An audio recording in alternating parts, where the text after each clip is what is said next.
Question. What is the world's most easily frightened creature? Answer, a normal human mind. Skittish is, as seen herein, a mortal cowed is life's best friend. Yelling from his car window into the mouth of the big plastic human head, local conditions gave his order. Well, since I'm driving all night to Ordinaryville, you better just give me one Wimp Burger to go.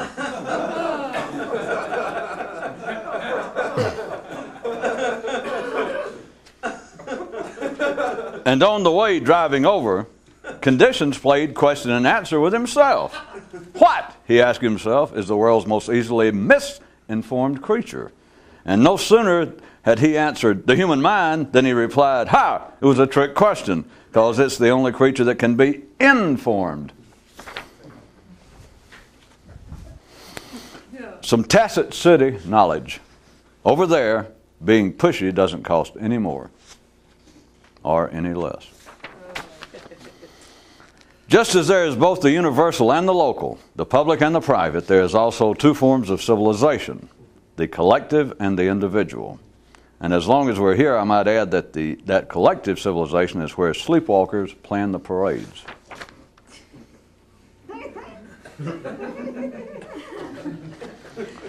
According to legend, the possibility of rebellion on planet Earth long ago became apparent, and to permanently pacify the potential, God simply made man mistake advancing age for an increase in understanding. Hey, Hubert, it works every time. Yeah, Renfro, but it only has to work once. Woo-wee, Herbert, woo-wee. One guy said that life's a lot more fun now that he's dead. To stay in shape and to keep the fire alive, one man would periodically walk up to strangers and casually say, don't take this personally, but if I had the time, I'd whip your ass. And since he would, he didn't have to. A man who can't beat himself up mentally is too much of a wimp to worry about.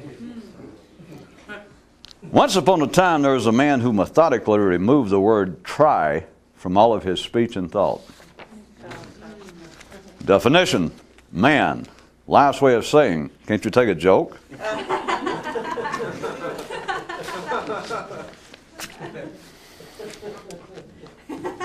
Cultural identification equals individual misidentification. Another reminder that cows love herds, sheep flocks, and men civilized groupings. And a more perceptive person could also see this operational in how his own routine thoughts like to hang out together. The weak and dense will cling to one another and to simplistic dreams. The more sophisticated to more sophisticated dreams and theories. But the intellectually individualistic are of a mind that is not organically attached to anything.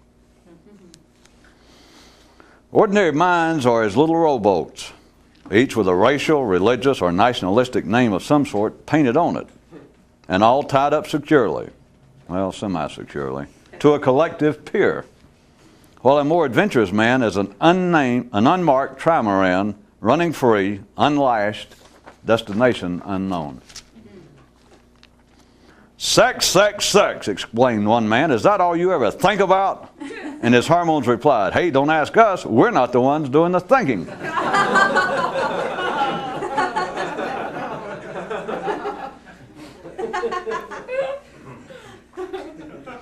Some neural investment news. Neural investment news. When civilization speaks, everybody listens. Except they don't know where what they're hearing comes from. Well, say, Daddy, that kind of makes it hard to know just where to put your money, doesn't it? Well, yes, son, but that helps keep the dilettantes out of the market and out of our hair. City critics and other sophomoric smartasses believe that making fun of something undesirable will make it go away. And yet, they're not flabbergasted each morning to still find their reflection staring back at them in the bathroom mirror. Humor can be a useful mental weapon, but not in the hands of those who feel that they must have one. How come telling what kind of guy you are doesn't send people into world-class fits of laughter?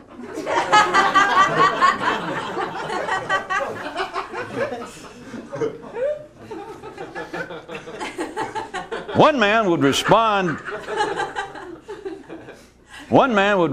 to the thoughts that normally came to his mind the same way he answered his telephone, by saying, "Yes, it's me, proceed, but don't take the idea of me personally." No. Non-temporal, timely update. Thus far, life has been able to keep point-blank reality from man by hiding it in religion, which is generally boring enough to make most people lose all interest in the matter.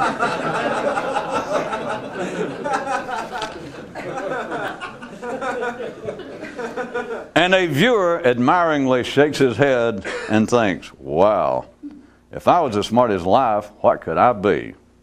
Why, I could be life. As if I'm not already. Once upon a time, in another part of the universe, some outside forces wanted to take over a certain inhabited planet, but rather than wage physical war, they simply caused the creatures to no longer take information as entertainment. How can you determine the difference between a real mystic and an ordinary one? The ordinary variety believes that there is a distinction between the meta-empirical and the meta-gnostic. Civilization, the only form of legal cannibalism. A viewer has asked that I more clearly define what I mean by the word ordinary as applied to certain people. Well, being ordinary is in believing that some form of superior help is always available to you, be it God, government, or a computer program. Whereas a non-routine person is one whose thinking seeks info and enlightenment only through its own operations. And by the by, one of the two are wasting their time. P.S. by the by, this is why the more conscious individuals have no inclination to be critics of the first group. One guy's poem, The Senses, and then some. We feel with no touch, we smell but not much, we taste with no taste, and judge in much haste. We see in a haze and think in a daze, and hear amidst the clamor, and live in the slammer. Respectfully submitted by number 27041 on your behalf.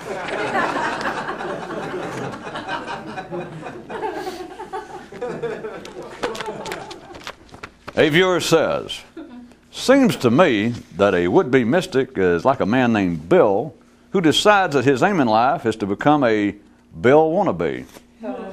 If you see what I mean. Local conditions. Local conditions serve a multitude of purposes. For instance, without local conditions, men would have no heroes, no gossip, no worries, and most of all, worst of all, no examples of anything. Do note that, with no effort on your part, life will cause you to think. But further note, it'll also control what you think. Secret definition from City Life. Entertainment. Information that wouldn't sell. Sometime later, a viewer responded, "Couldn't you have said that entertainment is information that wouldn't sell when presented as such?" Yes, dear viewer, and herein is again expressed another example of the line between us and the distinction between two modes of thought. Between us and the two modes of thought. An ordinary man can always add words to what has been said, but few can extract for clarity. How to think, and how to talk, and how not to. Keep in mind, there is no preface to reality, no introduction needed to the point blank. And now, beyond traditional transcendental expectations, a true mystic will never be satisfied until every morning is a new mystical experience. And finally, this note right here. The onlyest thing standing between a man and a higher state of consciousness is his present state of consciousness.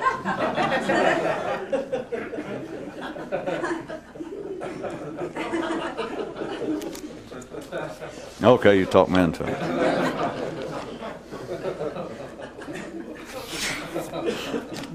Since life has no worries, it created local conditions to take care of this. And since they didn't particularly enjoy it, they brought forth man and turned the job over to him. Conventional knowledge. Conventional knowledge serves a multitude of purposes. For instance, it acts as a dictionary of all of man's indices. Conventional knowledge, not to be confused with permissible self-inflicted mental incest. A certain psychological curiosity from another world. On this one planet, by way of explanations, the thinking creatures will say, blah, blah, blah, blah, blah, blah, blah, blah, blah, blah, blah, blah, blah, instead of, I forgot.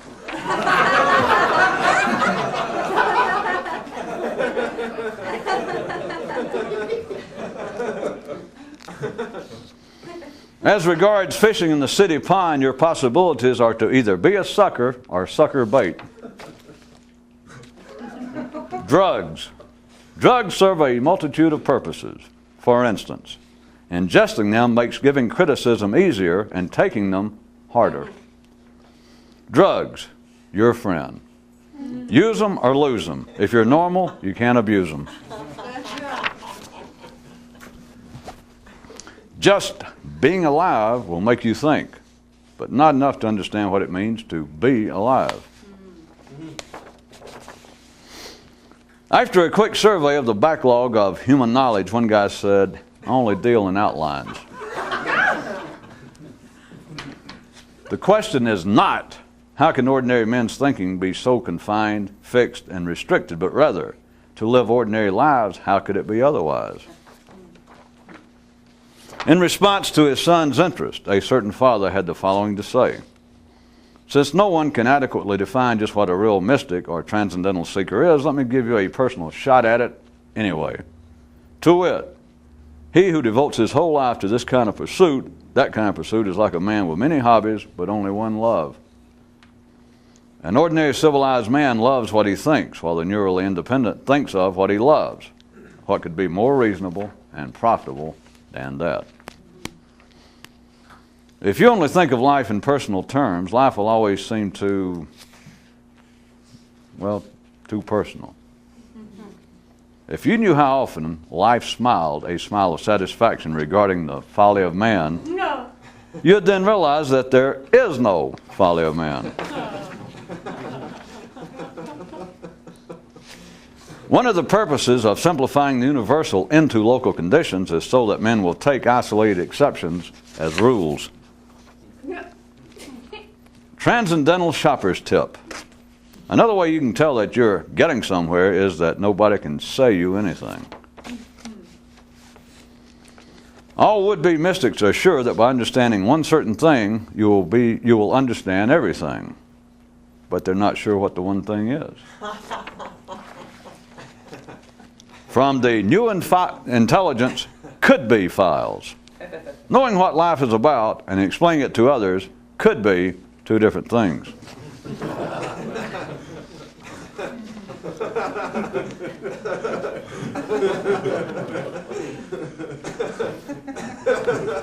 Those in a coma entertain others by putting them in one also.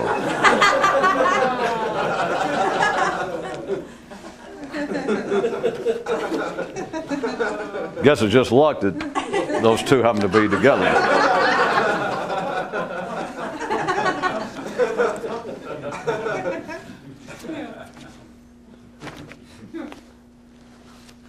Oh, okay.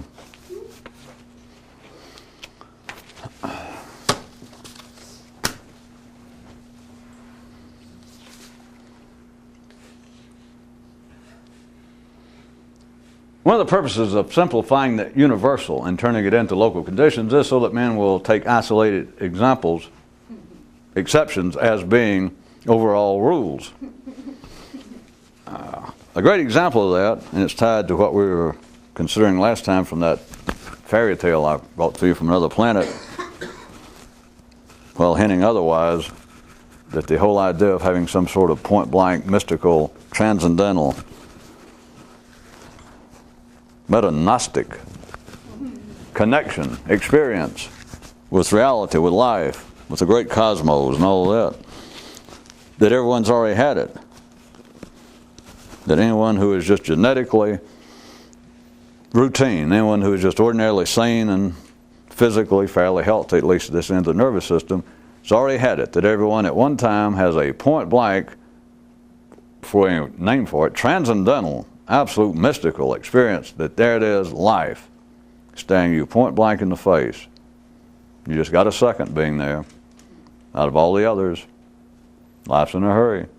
Not really, but that's, you have to use those kind of spatial and temporal terms. But you got a second. And almost everyone on this planet blinks. You're supposed to, more or less. Tied to that, believe it or not, I was going to bring up an example of this, that part of local conditions, part of being an ordinary human is so that you will take the universal, reality itself, the point blankness, the overwhelming complexity, is you bring it down to what appears to be our ordinary life. That is the state in which you can walk around dazed, sleepwalk, be a thinker, be an intellectual, and never actually think, never make any effort, because no effort is required. But on that basis, how about the example, don't lose your place for a second, that it appears almost to be exceptions that I was going to mention, and they're not. They take the exceptions as being the rule, but it's something else. How about the great area within the general framework of criticism, how about of exposés? That is a part, that is in fact considered from certain quite reasonable ordinary views, that the process of exposing, don't write me, is a higher form of criticism, is part of, I'm sure somebody, but now, if they haven't, they will now that I mention it. There's somebody trying to come up with a new paper to write for their graduate degree that will say it was not just, civilization did not come just from men being able, developing the opposable thumb, domesticating animals, learning how to store grain, and 800 numbers. That somebody's going to come up with the idea that a part of civilization itself was the ability to expose, and then fill it in, expose folly, expose ignorance, expose nefariousness. But now notice, people would say that once a misdeed, once a villain is exposed, he's done for. For instance, we have a continuing example in this day and time, or one. They're everywhere. How about some of these little TV shows and newspapers are continually snapping at TV evangelists, preachers of all kinds, exposing them, running a secret camera or getting into their bank accounts or something, and they will expose that this one guy, he reads minds. People come to me and says, God just told me that there's someone here named Lucille Johnson. Are you here? And she goes, yes. And he says, it's that God says that you've had stomach problems. And she says, yes. And that kind of thing. And then they find out that it's a fairly old trick, but it's people at the door and they're asking little questions and stuff, and he's wearing a FM transmitter in his ear, in his glasses, and somebody's ringing, said there's a woman named Johnson here and she's got stomach problems. They do stuff like that and they go, oh. And you think, well, or it could be a politician. That he's up here and he keeps introducing legislation to strengthen the laws against sexual harassment. And then somebody goes out and follows him, some reporter, and finds out that he is every weekend checking into motels with underage girls or boys. Or humanoids of unknown gender.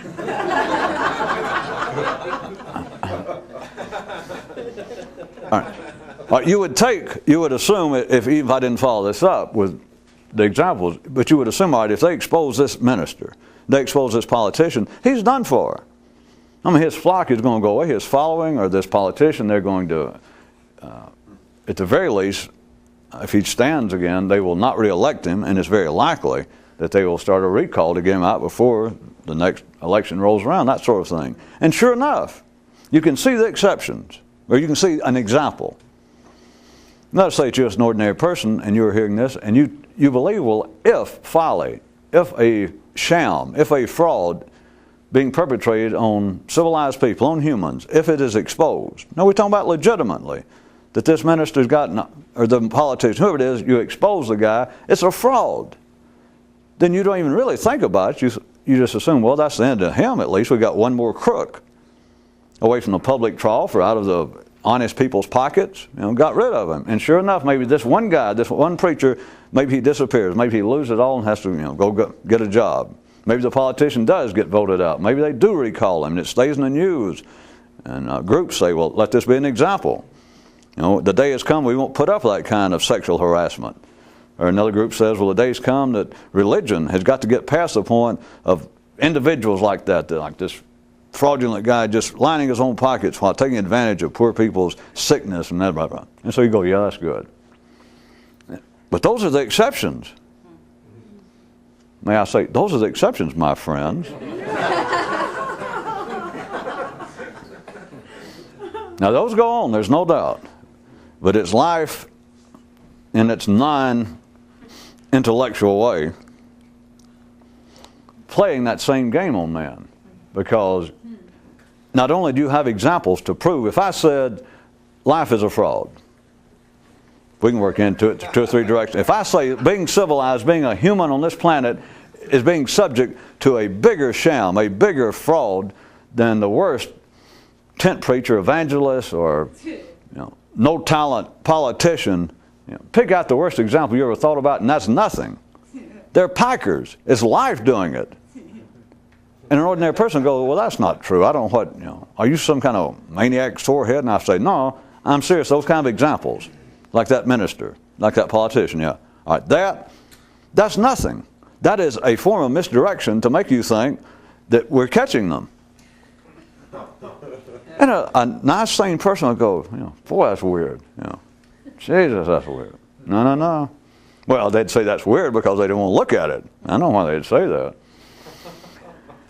It is life continually bringing out, what, a stalking horse, scapegoat, those sort of terms. What they do is life continually lets man bring up exceptions and shoot them down, like expose this guy. And it'll be good for 2 or 3 days worth of news. The guy's been taking an X amount of money, and once we find that he was, his wife or somebody sending him word about having to pick out people in the audience and playing like he's healing them. Not only that, we find he said he was supporting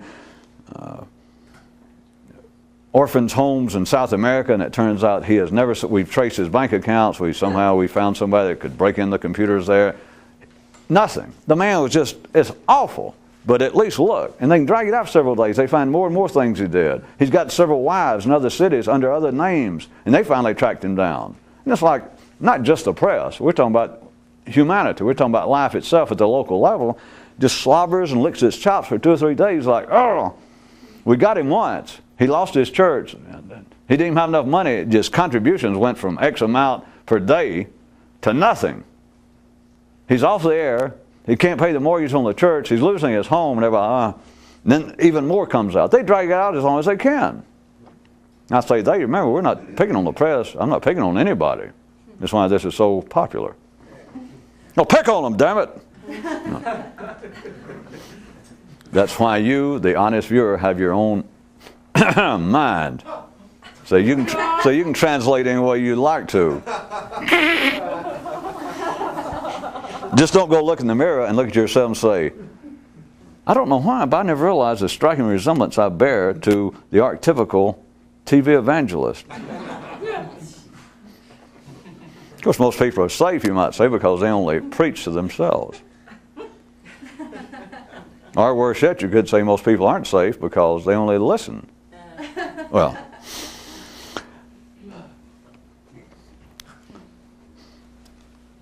you have this continual expose going on.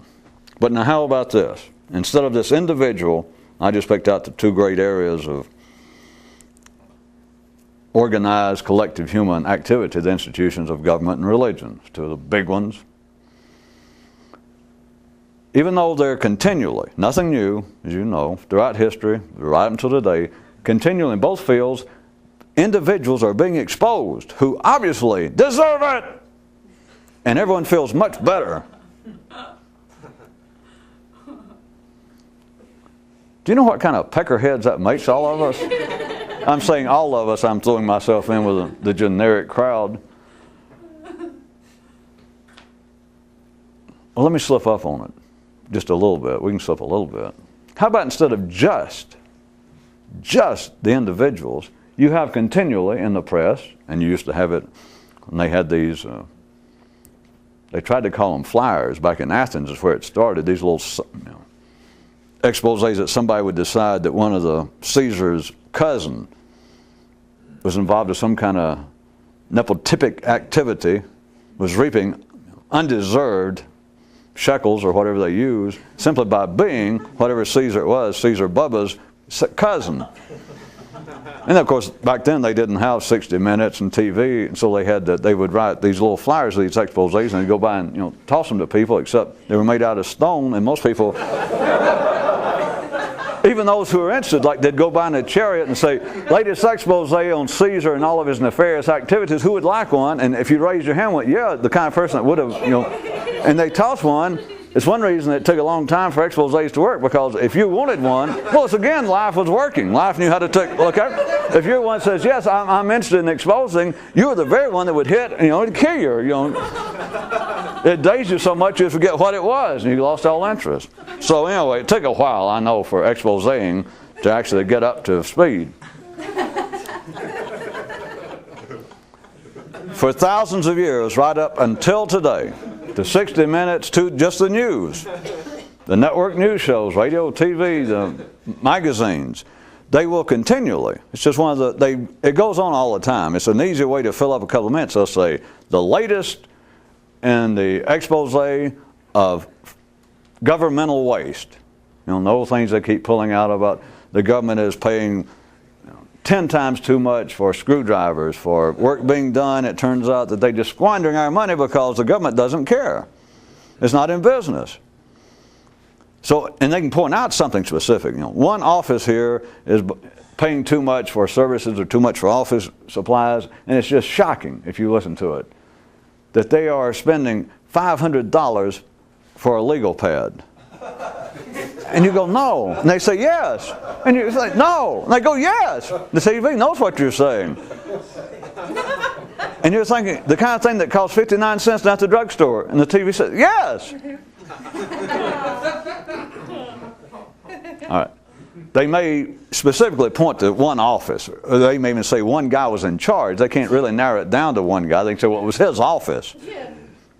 And if he is a lifetime bureaucrat at all, he knows how to handle that. He goes, hey, I was out of town. What I was trying to slide you into is it's not just an expose of one politician. Mm-hmm.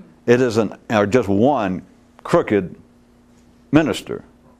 Do you understand that for thousands of years, the expose has been going on not of one preacher, but of religion.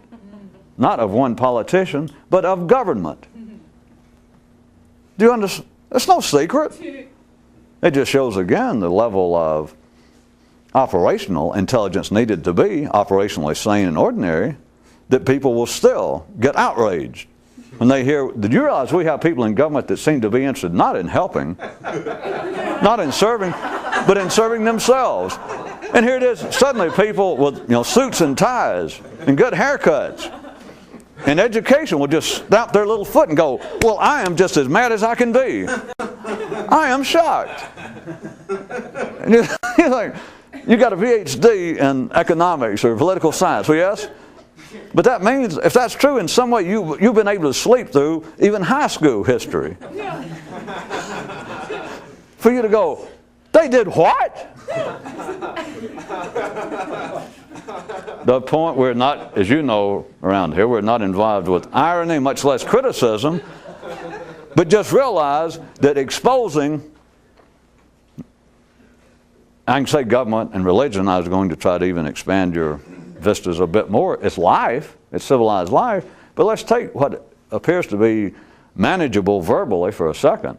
It's not just individuals. It's not just mad Neros being exposed. It's not just mad popes throughout the ages not the kings and the tyrants that take over, and you just say, well, it turns out that all they want to do is look after themselves. And suddenly some politician here. Our mayor, our councilman here, my representative here on the city council, you're saying that he's been taking bribes to vote on zoning. You mean that you can prove him? He's been doing this? Now, you're supposed to feel that way, especially civilized people.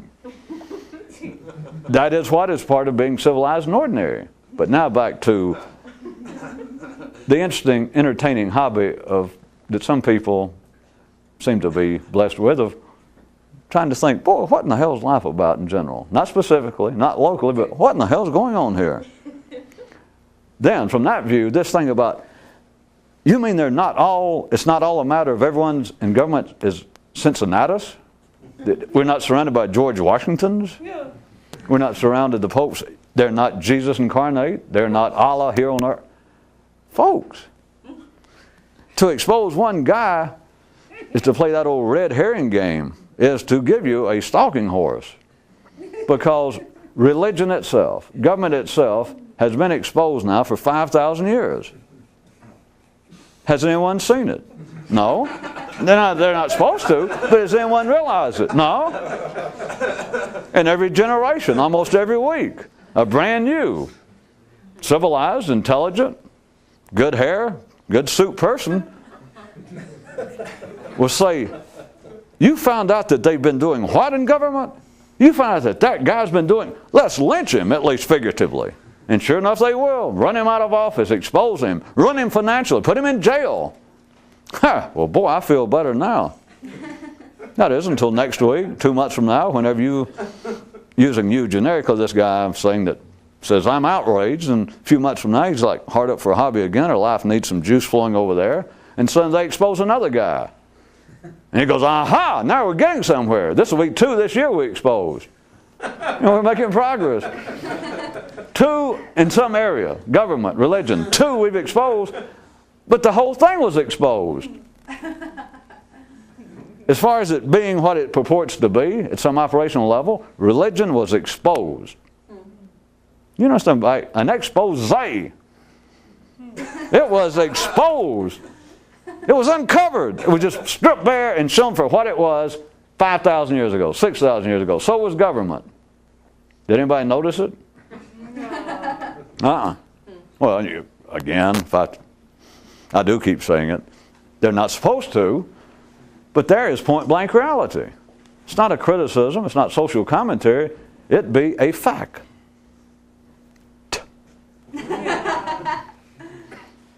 There is nothing further to expose. There's government. There's religion. That about covers it. Everything else almost falls in those 2. It has been exposed. Is there an outrage? Has it amounted to anything? And I'm still using their terms. Government was exposed. The kind of people, it is simply a dance. We're simply playing with the more aggressive wolves and etc. People do not. Cincinnatus was a nice idea, that is, of the gentleman, the farmer, soldier, leader, that only at times of great, pressing danger for his community was he sort of unwittingly, hesitatingly drafted that, well, you're the smartest one or you're the bravest one here amongst us. And so he would lay down his plow and go lead the troops and help the city out of its impending doom. But as soon as it was over and they wanted to crown him king, make him Caesar, no. And went back to the farm. No, I did my job. That was it. The citizen soldier. Of course, there was no such person as Cincinnati. And even if there was, there wasn't. Because now he's archetypical. But this is the same version. You understand? The other side of the coin is exposing one of the insane, greedy Neros. Then the idea that, well, there's always potentially a Cincinnatus among us. Which is back to the idea that it's simply a matter of aggression. It's simply a matter of the tango, the Apache dance. People do not go into politics. There's nothing wrong, but people do not go into politics for any other reason than to be in charge, to push people around, to steal from you, to make you dance backwards. And you've got to be, I can be crude and say an idiot, But I can be worse and say you got to be ordinary. That is, you've got to forget, you've even got to get that one time you had that 1 second of seeing reality, and then you blinked. Because it's not a secret. There's no other area to discuss unless you're ordinary, and then people keep writing treatises and coming up with new theories about, well, perhaps our genes, I hate to say this, but perhaps our genes do have, under certain isolated circumstances, perhaps do cause certain of the anomalous enigmas in life that seem to rise to the top become fanatical leaders. I don't know. And there's nothing bad afoot. I mean, there's nothing amiss afoot. If I simply point out that, but there are a few exceptions, is why life always brings them up. Right now, in every city, in every tribe, every village in this world, more or less, just trust me, if we got a 10-member city council somewhere, at any given time, one of them is going to be almost a Cincinnatus, a housewife, a mathematics professor there in high school.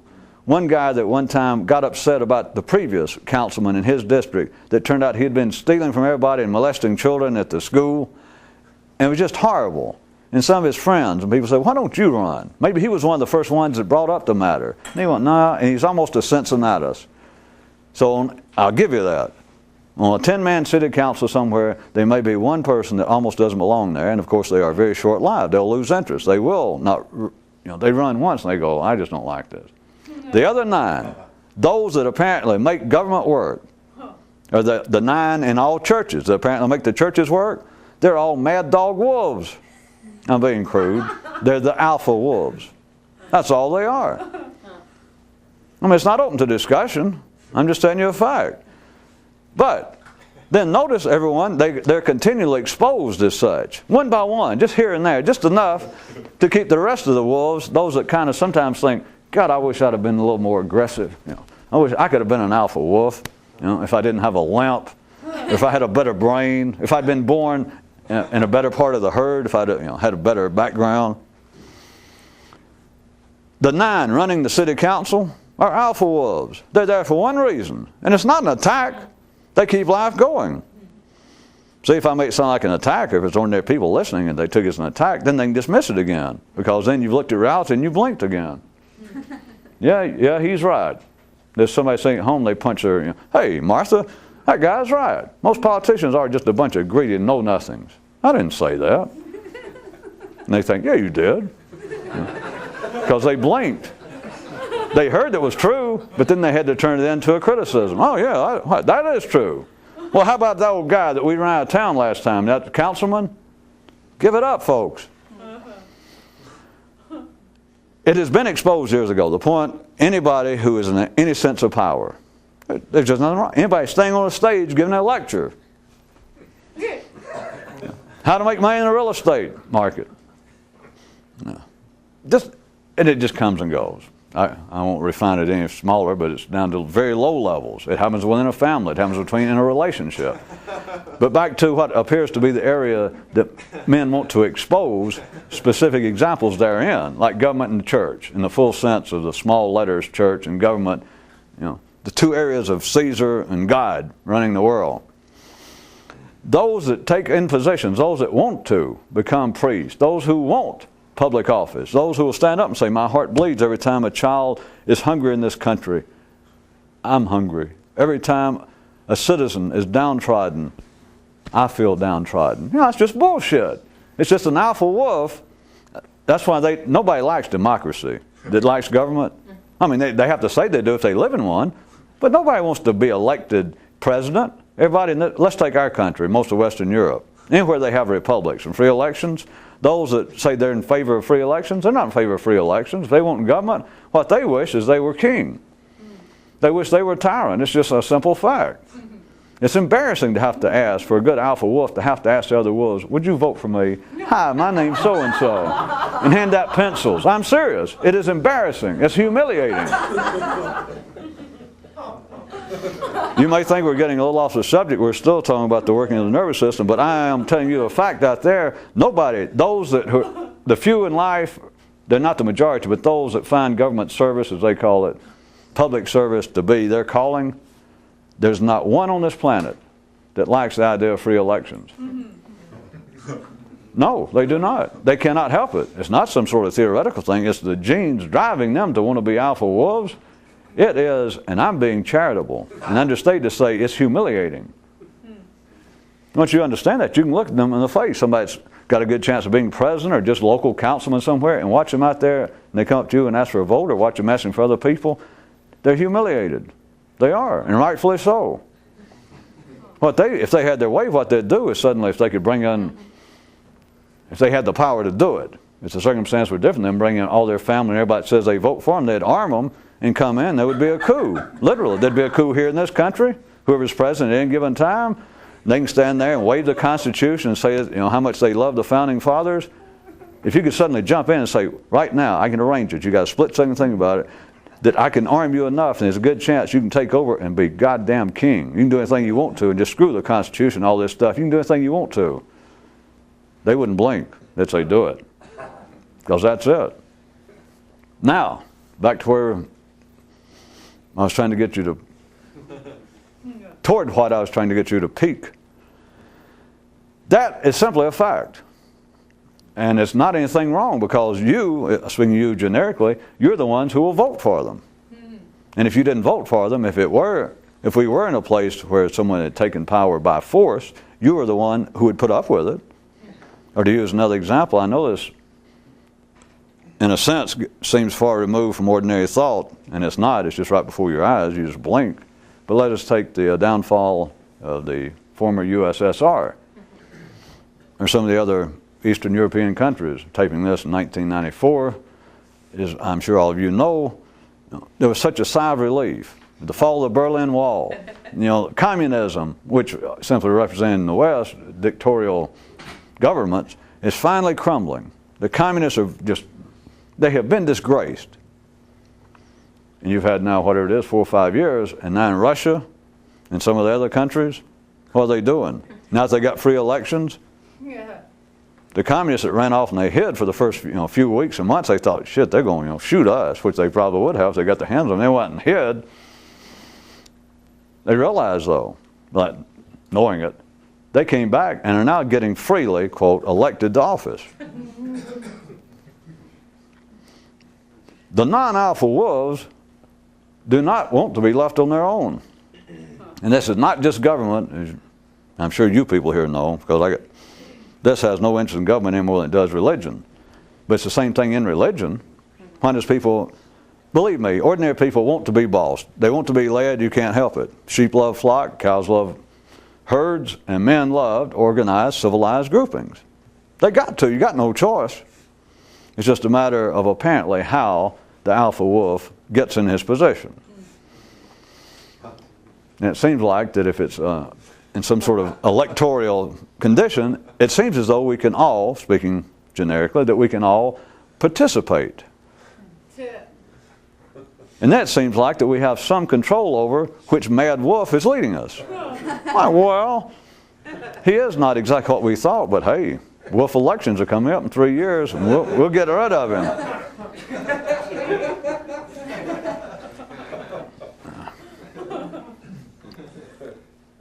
Well, all of the inexplicable conditions that historians and social commentators have never been able to deal with, such as why will people put up with a tyrannical government? Why will people put up with a despot when it's him and a band of X amount of cronies? That's all that's known to run the country. Yeah, they're armed, but my God, it's 10,000 people opposed to 2 million.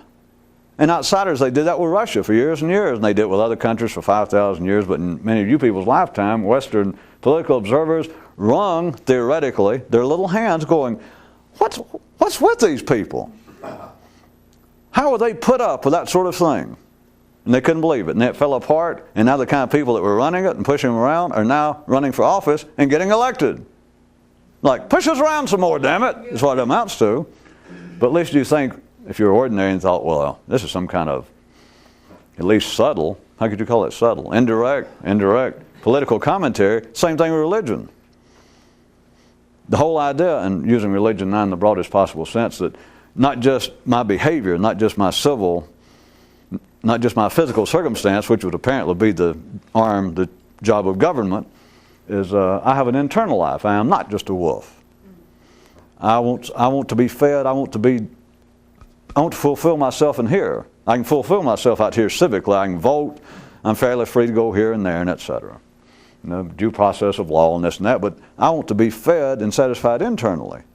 And so you look at religion in the full sense of the word in the same way that you do politics and government.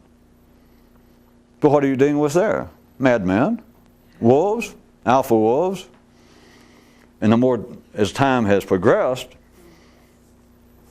in the dichotomous way here on this planet, as you know, religion has become weaker and weaker and government stronger and stronger. But you still have those attracted to religion in the same way that those who find politics to be an attractive hobby to think about and act absolutely astounded when it turns out that our great political leaders are a bunch of frauds, that they're all just madmen and greedy and no talent, petty-brained. I can't believe it. I thought the man was just Abraham Lincoln reincarnated. Same thing in religion. Is you'd think, well, there's a man who gave up everything to serve the Lord, to serve humanity. I was trying to look pious, or I was trying to look like they try to look like pious. I didn't mean I was trying to look pious. And then they are continually exposed, being child molesters, being secret drunks, embezzling funds from the church, whatever it is. And people go, I'm shocked. They've had 5,000 years to be shocked. I can't believe this. Well, you can't believe anything. I would never suspected it. Well, I figured you were the type that you're never going to suspect what's going on. Those attracted to serving the church, serving man, serving God, are of the same ilk as those that go into politics. They want to push people around in the full sense of the word.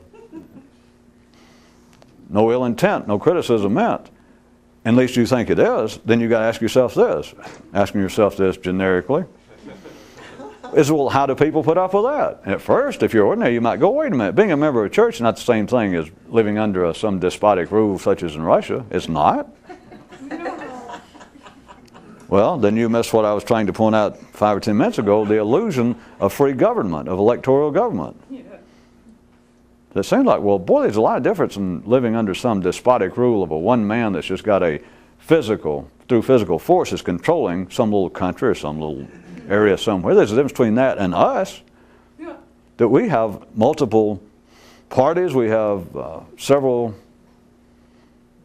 candidates always standing for any particular office. We can go out and we can vote. We can look at any of them. We can think about it. We can listen to them speak. And we can pick out and vote for whoever we want to.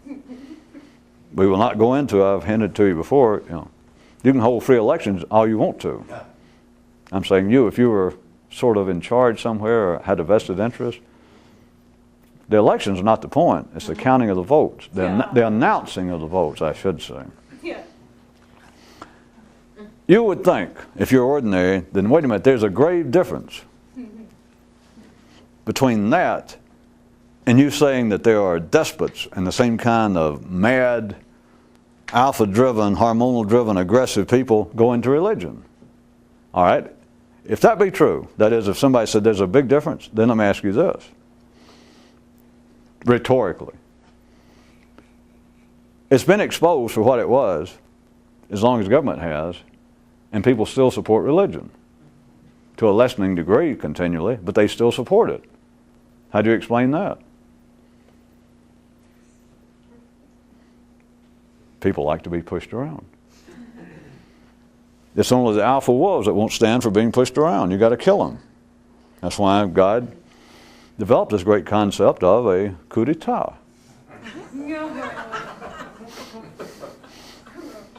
Lethal excommunication.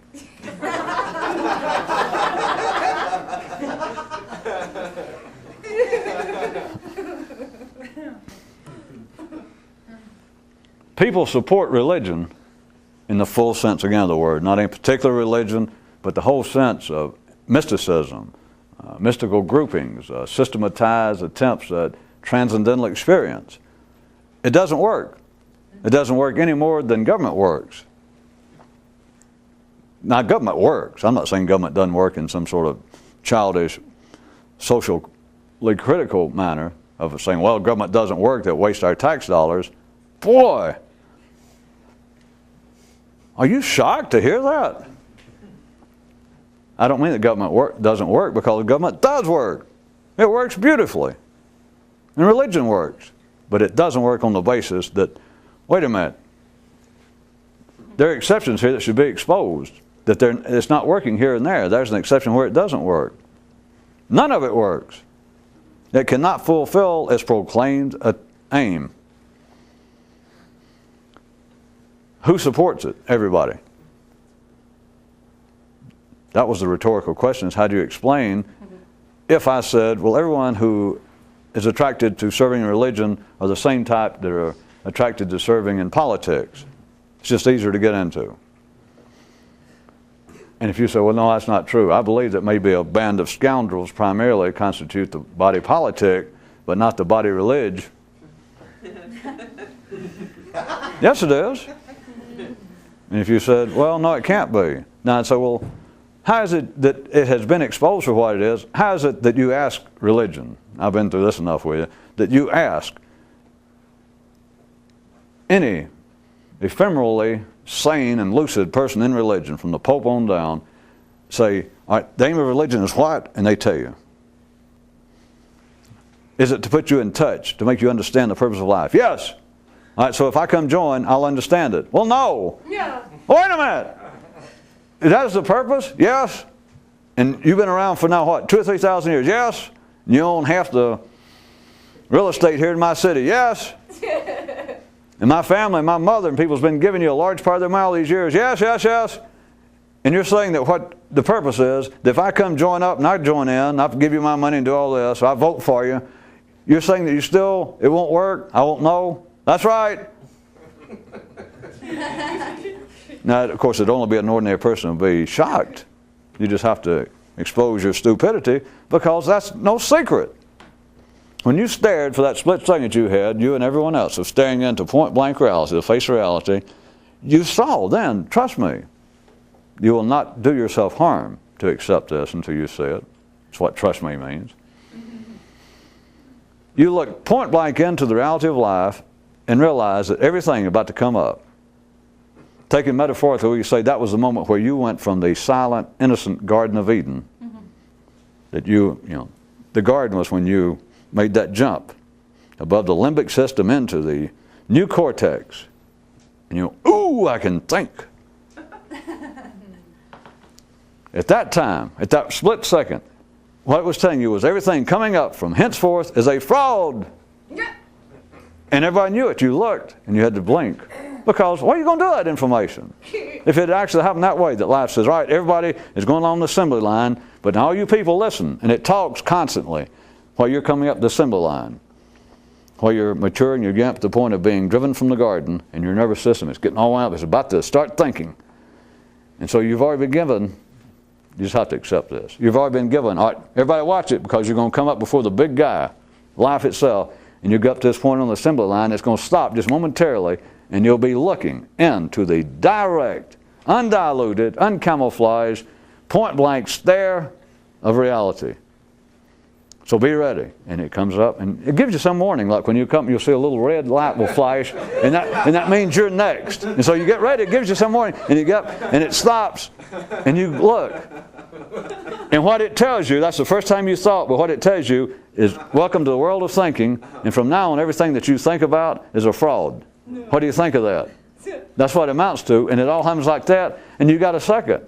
Now I ask you, what can you think about that? You have to think, God damn, what the hell is this?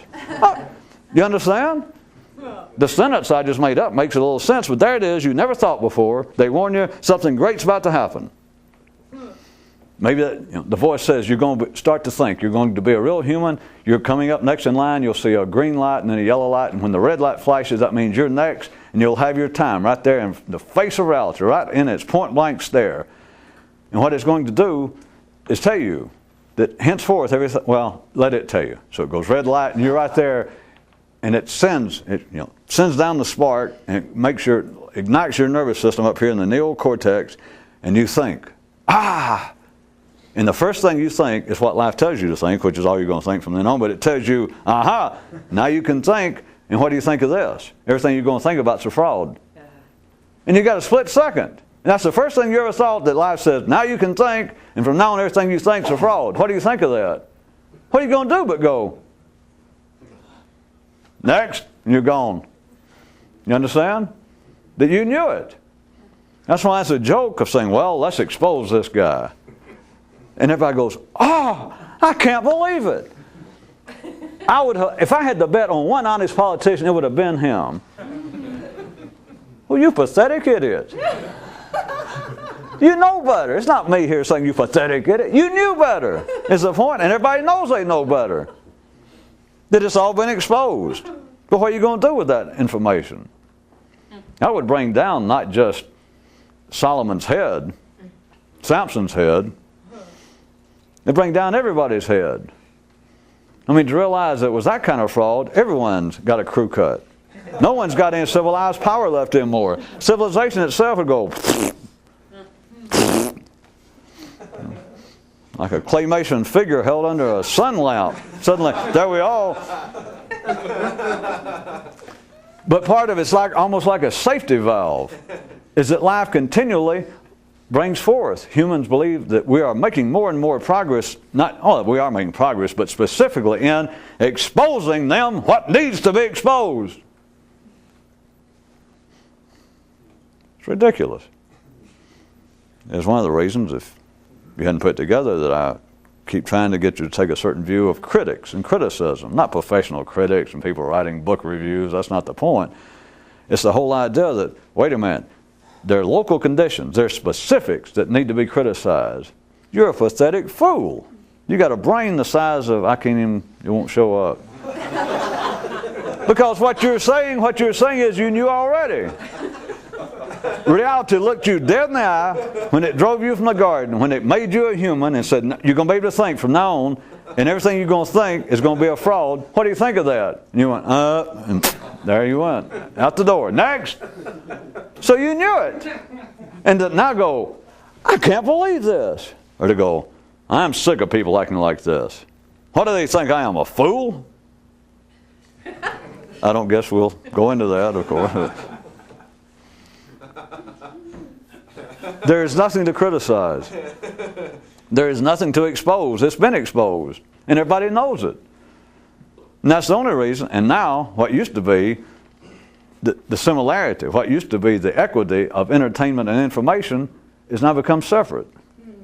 And ordinary people think that they are being entertained by information that is shocking, that is anomalous, that is unexpected.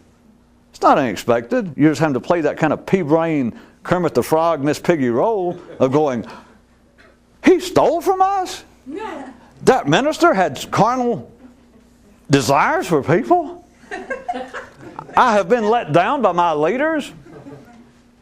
And what you don't hear is, the man might as well, he's got his own imaginary alpha wolf in his pocket and he's biting his own ass. There's nothing to expose. If there was anything to expose individually, locally, local conditions, remember that was what I started out with. That's one of the purpose of the appearance of local conditions, of specifics, is so that men will take these exceptions as being rules and press on. Like, well, at least we got rid of another bad apple. Now let's go ahead. While not realizing you're living in an orchard, there's nothing but bad apples, if you want to put it that way. But, well, we got another one down. Ha! Let's all now march shoulder to shoulder, all of us right, honest, decent people, and march forward. That's right, Works. What's 3 and 5?